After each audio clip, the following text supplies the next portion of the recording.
njagadde eyongera okunyweza ensonga eno nga nkugira ezimu ku quotations oba ebyawandiikibwa ebimu mu bitabo by'enjawulo ebikakasa nti waliwo eyatoga eyagikwatako constitution ya Katonda.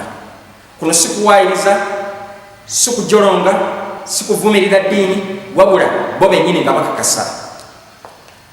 Bukakafu ki nti Eklezia Enkatolika oba bwa Paapa ye wassaawo okusinza ku Sande n'obulombolombo obulala. Nkakasa okuva mu Bayibuli yokka nti kikakatako okukuuma Sande nga lutukuvu. Wuliriza quotation bweddamu, tewali tteeka erifaana lityo mu Bayibuli. Lino tteeka lya Eklezia entukuvu Enkatolika yokka. Bayibuli egamba nti jjukira okutukuzanga olunaku lwa Ssabbiiti. Eklezia Enkatolika yona egamba nti nedda olw'obuyinza bwange obwo bwa Katonda oba bwa Katonda ki ng'ate Katonda yewandiisa Bayibuli, mpeze olunaku olwa Ssabbiiti era mbalagira okutukuza olunaku olusooka mu wiiki. Quotation bwegamba. Era wetegereze ensi yonna ey'abagunjufu evunnamira n'obuwulize obw'ekitalo ery'etteeka lya Eklezia Enkatolika. Close quotation. Bino byawandikibwa Thomas Enright, CSSR President wa Redemptionist College, Roman Catholic Church. Byafumanga February 18 omwaka 1884. Kugamba nga Eklezia ekakasa nti yabikola era yabikyusa. Ulira quotation endala egamba nti Abaprotestanti bakuuma Sande kuba kweweebuula nga bagondera obuyinza bwa Eklezia Enkatolika. Monsignor amanyiddwa nga Lois Sugar mu kitabo kimanyidwa nga Plain Talk About Protestantism of Today ekyafuna 1868 ku lupapula 213 bw'ati bw'awandiika. Kwongera quotation endala egamba nti singa Abaprotestanti babadde bagoberera Bayibuli bandibadde basinza Katonda ku lunaku lwa Ssabbiiti, Saturday. Bwe bakuuma Sande baba bagoberera tteeka lya Eklezia Enkatolika. Albert Smith, Chancellor of the Archdiocese of Baltimore, bw'ati bwe yaddamu eri Cardinal mu bbaluwa ye gyeyawandiika nga February 10, 1920. Kwongera quotations endala egamba nti eggwanga bwe liyisa amateeka aw'okutukuza Sande liba likkiriza nga teryeyagalidde obuyinza bwa Eklezia Enkatolika. Kugamba ne gavumenti bwewagira Sande kiba kitegeeza nti naye egoberedde era ekkiririza mu buyinza bwa Eklezia Enkatolika. Olunaku lwa Sande ng'olunaku olwayawulibwa okusinzanga ku Katonda omuyinza wa byonna nga tewali kulukolerako oba okusuubula lwateekebwawo Eklezia Enkatolika yokka. Bino byafulumira mu the American Catholic Quarterly Review eyafuluma nga January 1883 ku papula 152 ne 139. Kwongera Abaprotestanti bakkiriza Sande mu kifo kya Saturday ng'olunaku olw'okusinza nga bagoberera Eklezia Enkatolika kye yakyusa, naye baba tebalowoozezza nti bwe bakuuma Sande baba bakkiririza mu buyinza bw'omwogezi wa Eklezia amanyiddwa nga Paapa. Our Sunday Visitor, February 5, 1905, olupapula olwo lwafulumira.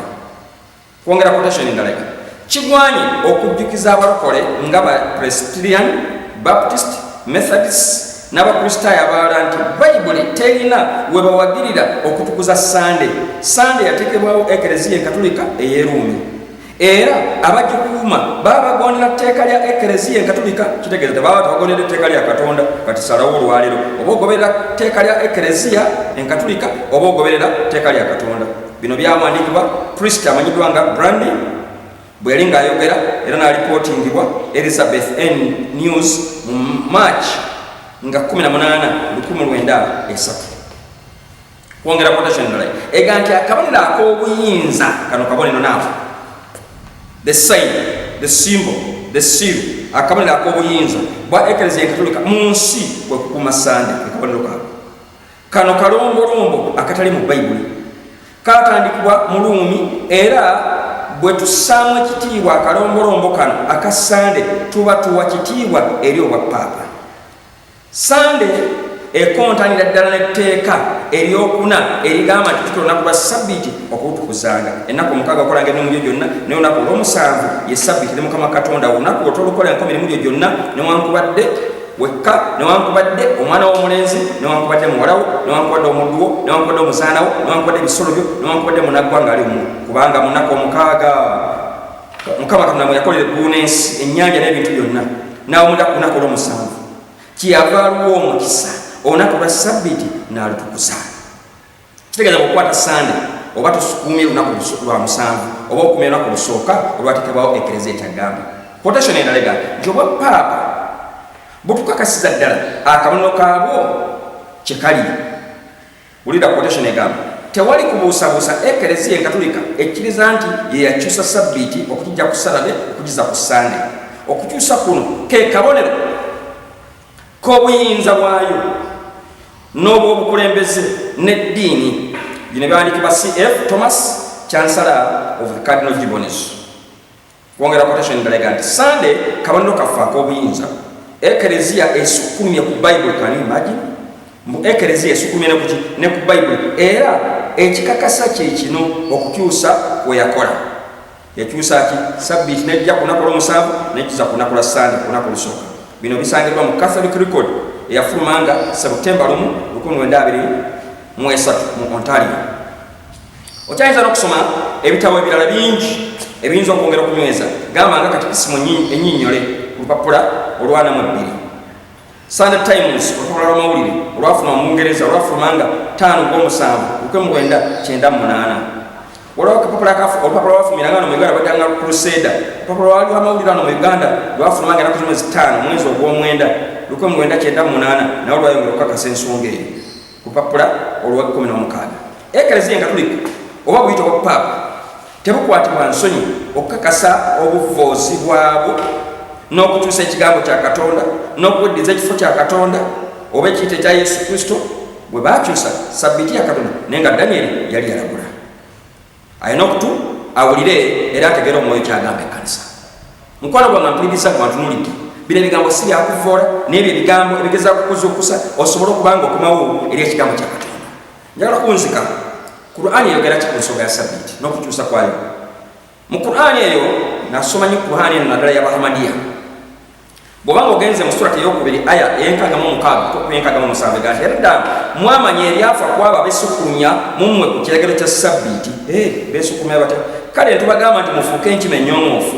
Kale ne tukifuula ekyokulabirako eri abo abaaliwo mu kiseera ekyo n'ab'emabega waakyo era n'ekyokuyiga eri abatya Katonda. Kitegeeza nti bokoola sabbiiti ya Katonda. Katonda akutunulira ng'enkima ennyong'oofu.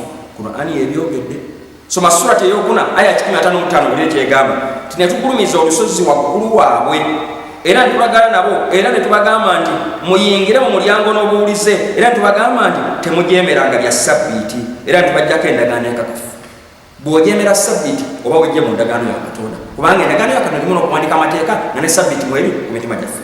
Surati ey'omusanvu aya 16 egamba nti era mubuuze ebyafa ku kibuga ekyo ekyali kiri ku nnyanja.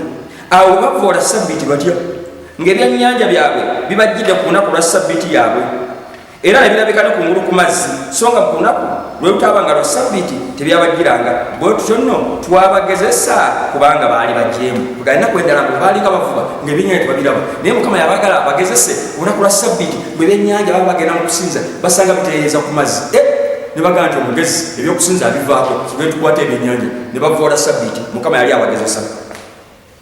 Mukwano gwange mpuliriza nawo mu Islam Friday si sabbiiti naye bw'ogenda mu Juma tolowooza nti bw'ogenza ku sabbiiti ebeera Juma era Juma tugisoma ku surati ey'enkaaga-mu-2 aya y'e11 agamba nti obange mmwe abakkiriza azani bw'ekoowolwanga olw'essaala ku lunaku lwa Juma kale musitukiremu mugende eri okutendereza Katonda era muleke ebyamaguzi ekyo kye kisinga obulungi gye muli singa mubadde mumanyi. Kale essaala bweggwanga olwo musaasaane mu nsi munoonye emikisa gya Katonda mulyoke muganyulwe. Kugamba eyo tobeera sabbiiti Juma kasita owulira yaziini ayise okukowoola genda osinze aza omalirize okomewo ekyo teriiko ki naye sabbiiti yo ya lunaku lwa 7 ntukuvu.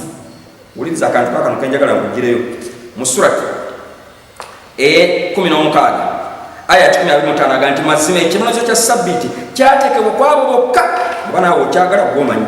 Ekibonezo kya sabbiiti kyateekebwa kwabo bokka abaayawukana ku yo era ddala Mukama aliramula wakati waabwe ku lunaku lw'okuzuukira mu ebyo bye baayawukanangamu.